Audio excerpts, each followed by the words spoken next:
Hello and welcome to the second episode of Fact or Fake. This episode we're going to be taking a look at the LG G4.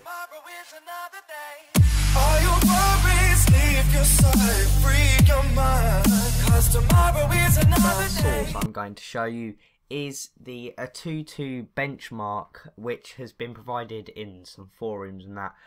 Basically, this is going to tell you all you need to know about the HTC One M9. First of all, it says that it's going to be running Android L, which is great because all latest devices are running it, and it's going to have the new HTC Sense skin over it, which will look great.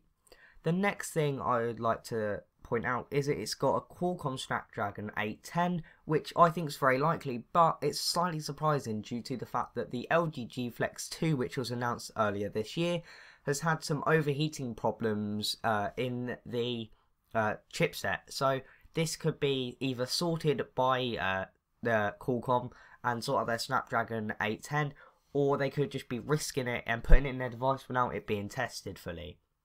The next thing is the Adreno 430, which is going to be an absolutely fantastic graphics GPU. Basically, this is the latest, and it's supposed to be 30% more efficient and better overall than the previous generation, which means it's going to have some absolutely fantastic graphics. The next thing that I'd like to point out is that it says it's got a 5-inch display and the pixel density is 441 if you work it out due to it being the same resolution, 1080p, sorry, as the HTC One M8, which is a bit weird. You'd think HTCs would at least try to bump it up to a 2K display, but no. I think they're trying to sort out their battery life really more than anything.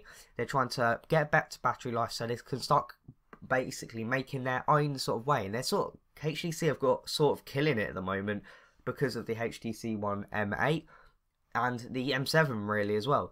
The next thing I'd like to just briefly take a look at is the 13 megapixel camera plus the 27. This could mean two things.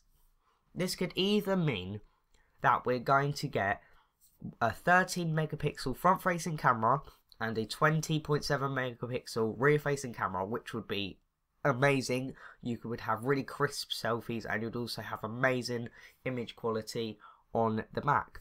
So the other thing is that we could be getting a similar setup to what we have now on the HTC One M8, which is having the main camera and then a camera slightly above that. I doubt this very highly. I do think it's going to be the 13 megapixel and the 20.7 megapixel camera separately, so having the one back, one in the front. But if it is two at the back, they're going to create some amazing images due to it not having ultra pixels like it did before, and ultra pixels are really, really bad. Yeah, they're not good. So next thing is 3GB of RAM. This is sort of setting the next standards for the next lineup of smartphones. So overall, I do like the design that HTC have sort of given it. They've given that square camera at the back, and it's sort of the same front, but I do think it's looking a bit more like the iPhone as well. Like, quite a lot of our phones are starting to look like the iPhone, which is quite weird, but I can see where they're sort of going towards, because the iPhone does look really nice. But thank you guys for watching this fact or fake episode. Please like and subscribe to the channel. Feel free to comment what you want, any videos you'd like to see from me.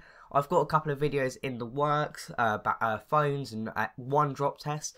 But I'll see you guys next time in the next episode. 'Cause tomorrow is another day. Are you worried?